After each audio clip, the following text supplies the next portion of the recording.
حضرت ابو ہریرہ رضی اللہ تعالیٰ عنہ سے روایت ہے، رسول اللہ صلی اللہ علیہ وآلہ وسلم نے اس رات کی کیفیت بیان کی جس میں آپ صلی اللہ علیہ وآلہ وسلم کو معراج ہوا کہ میں نے موسیٰ علیہ السلام کو دیکھا کہ وہ ایک دبلے پتلے سیدھے بالوں والے آدمی ہیں۔ ایسا معلوم ہوتا تھا کہ قبیلہ شنوا میں سے ہوں، اور میں نے عیسیٰ علیہ السلام کو بھی دیکھا۔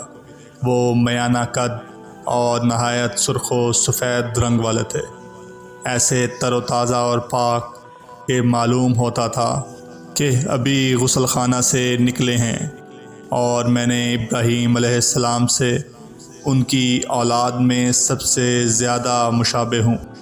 پھر 2 برتن میرے سامنے لائے گئے، ایک میں دودھ تھا اور دوسرے میں شراب تھی۔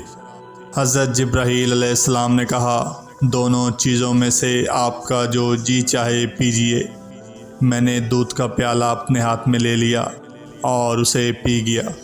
مجھ سے کہا گیا کہ آپ صلی اللہ علیہ وآلہ وسلم نے فطرت کو اختیار کیا۔